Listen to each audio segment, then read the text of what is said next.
Hello guys, आपका स्वागत है हमारे जेके स्टडी स्टफ में। आज की वीडियो में बात करने जा रहे हैं ड्यू कॉलेज के 4th सेमेस्टर के स्टूडेंट जो बीए पॉलिटिकल साइंस से बिलोंग करते हैं और साथ ही साथ उनका जो सब्जेक्ट है public policy and administration in India. इसका जो एग्ज़ाम है 30 मई को है, मतलब कि मंडे को। जो यूनिट 4 है वो अपनी है भारत में लोक सेवा वितरण। इससे पहले मैं 3 यूनिट्स जो है वो कंप्लीट करा चुका हूँ। अगर आपने वो वीडियो नहीं देखी है तो आपको ऊपर आई बटन दिख जाएगा, वहाँ पे क्लिक करके वीडियो की प्लेलिस्ट को ओपन करके वीडियो को देख सकते हैं। सो गाइस चलते हैं अपनी वीडियो की ओर। So without stand time let's begin our video. So guys अपना जो टॉपिक है यूनिट 4 में भारत में लोक सेवा वितरण, ठीक है। मतलब कि लोक सेवा, लोगों की सेवा करने के लिए वितरण जो किया गया, बंटवारा जो किया गया भारत के अंतर्गत, वो क्या है तो देखते हैं। सबसे पहले लोक सेवा क्या होती है, ठीक है। तो इसका नॉर्मल वर्ड में अगर मैं बताऊं अर्थ तो ये होता है लोक सेवा मतलब कि लोगों की सेवा करना, ठीक है। अब देखते हैं इसके अंदर मतलब कि जो नोट्स है उसके अकॉर्डिंग क्या बोला गया है। तो लोक सेवा का अर्थ सरकारी सेवक को संगठन जिन्हें सरकार अपने कार्य के लिए नियुक्त करती है। मतलब कि लोक सेवा जो है ना, सरकारी सेवकों का एक ग्रुप है। मतलब कि सरकारी जो सेवा है ना वो प्रोवाइड करती हैं, उसका इसमें बहुत सारे मेंबर शामिल होते हैं जिन्हें ना सरकार अपने कार्यों के लिए क्या करती है, नियुक्त करती है, चुनती है। सरकार को अगर कोई कार्य करवाना है या करना है तो वो उनके लिए क्या करती है, लोक सेवकों की नियुक्ति करती है जो जनता की भलाई के लिए कार्य करते हैं, ठीक है। तो ऐसे बहुत सारी मतलब कि जॉब वगैरह होती है, गवर्नमेंट जॉब होती है जो जनता के भले के लिए क्या करते हैं, काम करते हैं। तो देखते हैं और उनके बदले ना उनको सैलरी भी दी जाती है। जो लोग सेवा करते हैं उनको सैलरी भी प्रोवाइड की जाती है, जैसे गवर्नमेंट जॉब में बैंकिंग, बहुत सारी चीज़ें हैं, डॉक्टरी वगैरह ये सब, ठीक है। तो इनमें ये क्या करते हैं, जनता की भलाई के लिए काम करते हैं और साथ ही साथ इनको सैलरी भी दी जाती है और ये सरकार के द्वारा ही नियुक्त किए जाते हैं। इतनी बात ख़त्म। अब देखते हैं आगे। लोक सेवाएं सरकारी सेवाएं होती है, मतलब कि गवर्नमेंट जो होती है, जैसे गवर्नमेंट हॉस्पिटल होता है, गवर्नमेंट, ठीक है, बैंकिंग वगैरह सारी चीज़ें, ये जनता की देखभाल का कार्य करते हैं, ठीक है। बैंक के अंदर क्या होता है या फिर हॉस्पिटल वगैरह में जो डॉक्टर होते हैं, कुछ सरकारी हॉस्पिटल होते हैं तो कुछ प्राइवेट, लेकिन हम बात करें सरकारी की, ठीक है। तो सरकारी हॉस्पिटल में जो भी खर्चा वगैरह होता है वो मतलब कि बहुत ही ज़्यादा कम होता है, एक तरीके से प्राइवेट की तुलना में कम या फिर ना के बराबर।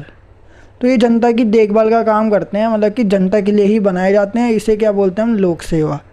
तो डॉक्टर जो सरकारी हॉस्पिटल है या सरकारी हॉस्पिटल में जो डॉक्टर है वो क्या काम कर रहा है, लोगों की सेवा का काम कर रहा है, जिसे हम क्या बोल सकते हैं, लोक सेवा कर रहा है वो।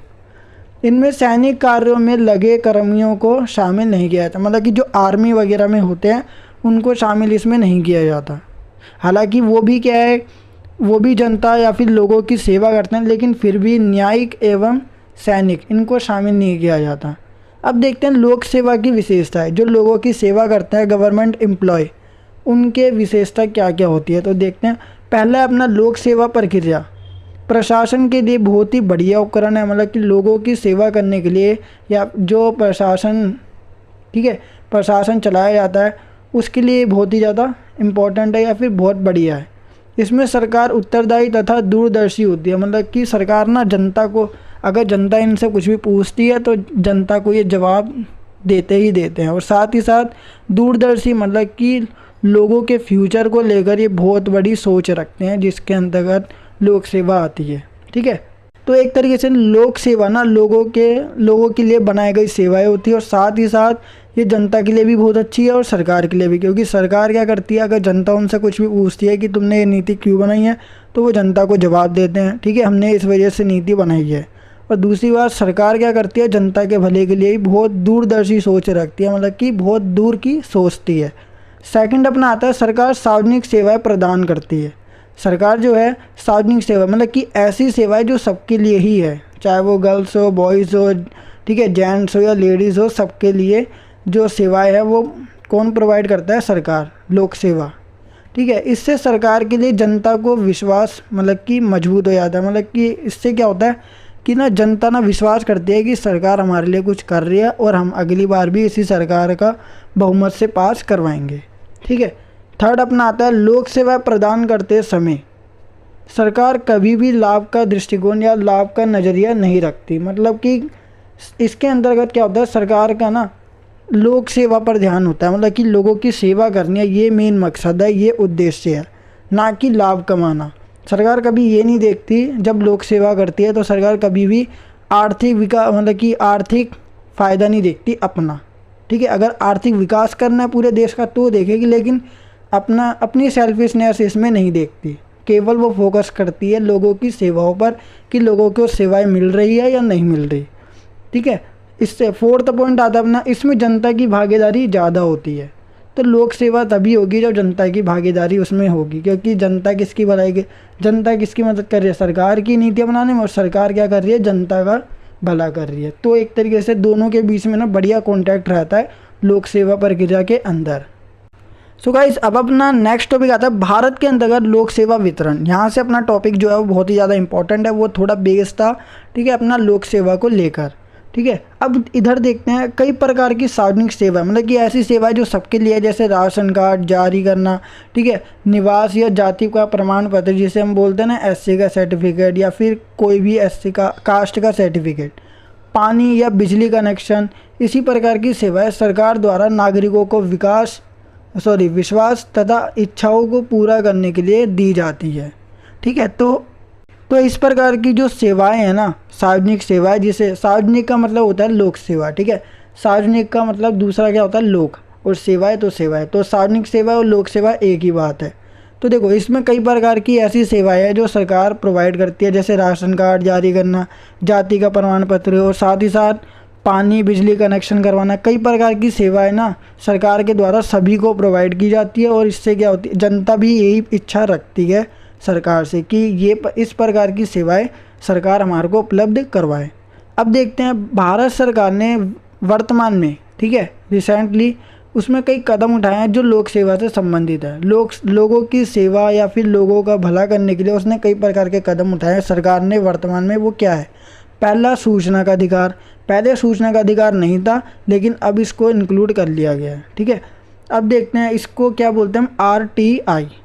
सेकंड अपना आता है राष्ट्रीय ई-गवर्नेंस योजना। तीसरा अपना आता है डिजिटल इंडिया। फोर्थ आता है सामान्य सेवा केंद्र, ठीक है। तो ये लोक सेवा से संबंधित सरकार के द्वारा उठाए गए कदम है। अब इसको हम एक एक करके डिफाइन करेंगे। तो देखो, इसको बहुत ईजी लैंग्वेज में मैंने आपको डिफ़ाइन करके दिया है। जो आपका स्टडी मटेरियल है ना, उसमें से मैंने क्या करा, पहले रीड करने के बाद देन उसके बाद मैंने ये नोट्स तैयार करे हैं, ठीक है। तो सबसे पहला देखते हैं सूचना का अधिकार।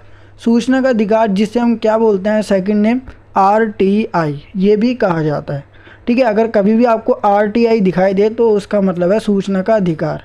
अब सूचना का अधिकार क्या होता है या RTI क्या होता है, तो देखते हैं। ये भारत सरकार द्वारा उठाया गया एक बढ़िया कदम है, ठीक है। सूचना का अधिकार भारत सरकार के द्वारा उठाया गया एक बढ़िया कदम है। अगली बात, इसमें सरकारी सूचना, कानून पहुंच तय करने के लिए और भ्रष्टाचार का मुकाबला करने के लिए आदि के लिए बनाया गया। मतलब कि किसी भी प्रकार की सूचना को कलेक्ट करने के लिए, सरकारी सूचना हो या फिर कानून की पहुंच तय करने के लिए, या भ्रष्टाचार जो होता है ना, जो करप्टेड होते हैं, उनका क्या करना है, मुकाबला करने के लिए, या फिर किसी प्रकार की सूचना प्राप्त करने के लिए, बड़ी बड़ी सूचना हो या छोटी छोटी सूचना, उनको प्राप्त करने के लिए ये कार्यक्रम बनाया गया या ये कदम उठाया गया है। तो सूचना का अधिकार है, और सूचना प्राप्त करने से क्या होगा, लोगों का भला। क्यों? क्योंकि लोगों के भले के लिए ही सरकार के पास क्या होनी चाहिए, सूचना होनी चाहिए कि इस प्रकार का कार्य कैसे किया जा रहा है। इस प्रकार की इन्फॉर्मेशन ना अगर होगी तो जनता को कोई भी नुकसान नहीं होगा। सेकंड अपना आता है राष्ट्रीय ई-गवर्नेंस। आसपास के सभी व्यक्तियों को सभी सरकारी सेवाएं उपलब्ध कराना राष्ट्रीय ई-गवर्नेंस जो लोक सेवा प्रदान की गई है, कदम उठाया गया है भारत सरकार के द्वारा। उसमें किया गया कि आसपास के जो भी व्यक्ति है ना, जो आसपास रहते हैं, उनको सभी सरकारी सेवाएं उपलब्ध कराना, या फिर एक तरीके से हम कह सकते हैं पूरे देश को, ठीक है। दूसरी बात, दस्तावेज का डिजिटलीकरण करवाना। मतलब कि जो दस्तावेज प्रोवाइड किए जाते हैं उनके लिए चक्कर लगाने पड़ते हैं, इधर उधर जाना पड़ता है, उसका डिजिटलीकरण मतलब कि उसको ऑनलाइन निकलवाना, ठीक है। थर्ड अपना आता है इंटरनेट कनेक्शन प्रदान करना, ठीक है। इंटरनेट कनेक्शन प्रदान करना ये भी राष्ट्रीय ई-गवर्नेंस के अंतर्गत आता है। तो लोगों का भला करने के लिए या लोक सेवा के लिए ये कदम भी उठाए गए हैं जो राष्ट्रीय ई-गवर्नेंस और सूचना के अधिकार में आते हैं। अब अपने तीसरा जो है ना, डिजिटल भारत। इसमें भारत को एक डिजिटल के रूप में बदलकर समाज और ज्ञान पर आधारित अर्थव्यवस्था को बदलने की कोशिश करना है। मतलब कि भारत को ना डिजिटल बनाना है, ठीक है। एक तरीके से हम कह सकते हैं कि एक होता है जिसके अंदर बहुत ज़्यादा मेहनत करनी पड़ती है, और दूसरा काम ऐसा होता है जिसमें स्मार्ट वर्क किया जाता है। मतलब कि हार्ड वर्क की बदले ना हमें क्या करना है, स्मार्ट वर्क करना है। तो ये सरकार ने कदम उठाया है कि हार्ड वर्क की जगह स्मार्ट वर्क भी करना है। ठीक है, इसमें भारत को डिजिटल के रूप में बदलकर समाज और ज्ञान पर आधारित अर्थव्यवस्था को बदलने की कोशिश करना। इसमें सरकारी मंत्रालय तथा एजेंसियां शामिल होती है डिजिटल भारत में। ठीक है, अगला अपना फोर्थ आता है सामान्य सेवा केंद्र। ये राष्ट्रीय ई शासन योजना का ही एक पार्ट है जो हम अभी पढ़ चुके हैं। सेकंड है, इसका मुख्य उद्देश्य ग्रामीण समाज से संबंधित है। मतलब कि गाँव को विकसित करने का काम ना सामान्य सेवा केंद्र के अंतर्गत आता है, क्योंकि गांव देखो जो अपने पूरे के पूरे इंडिया या फिर एक तरीके से हम कह सकते हैं जो भी कंट्री है ना, अगर वहाँ पे गांव वाले इलाके होते हैं तो वो विकसित नहीं होते। शहर उनकी तुलना में ज़्यादा बढ़िया होते हैं, लेकिन गांव की कंडीशन क्या होती है, ख़राब। तो उनको सुधारने के लिए सामान्य सेवा केंद्र लोक सेवा के लिए बहुत ही ज़्यादा बढ़िया कदम है। ठीक है, तो इसका मुख्य उद्देश्य ग्रामीण समाज से संबंधित है, गाँव को लेकर संबंधित है। इसका उद्देश्य ग्रामीण अर्थव्यवस्था को बढ़ावा देना है। मतलब कि गाँव की जो भी इकोनॉमी है ना उसको बढ़ाना और साथ ही साथ गाँव को विकसित करना इसका मुख्य उद्देश्य है। सो गाइस, ये था अपना जो यूनिट 4 है ना उसका भारत में लोक सेवा वितरण की इन्फॉर्मेशन। एंड अगर आपके एग्ज़ाम में कोई भी क्वेश्चन आता है भारत में लोक सेवा वितरण की प्रक्रिया को समझाइए तथा इसके सरकार के द्वारा उठाए गए कदम को बताइए, या फिर एक तरीके से मैं कह दूं कि लोक सेवा को लेकर अगर कोई सा भी क्वेश्चन आपके एग्ज़ाम में आता है तो आपको फुल अप जो मैंने नोट्स बनाए हैं इस वीडियो में आपको वही पूरे लिख देने हैं। सो गाइस, ये थी हमारी आज की वीडियो। आई होप आपको वीडियो जरूर पसंद होगी। अगर आपको वीडियो पसंद है तो वीडियो को लाइक शेयर कमेंट करना बिल्कुल ना भूलिए, और साथ ही साथ अगर आप हमारे चैनल पर नए हो तो चैनल को सब्सक्राइब करना बिल्कुल ना भूलिए एंड बेल नोटिफिकेशन भी क्लिक करना बिल्कुल ना भूलिए। इससे आप हमारी आने वाली वीडियो की नोटिफिकेशन तुरंत पा सकते हैं। सो गाइस, मिलते हैं अपनी नेक्स्ट वीडियो के साथ एंड नेक्स्ट चैप्टर के साथ। So guys, thanks for watching this video.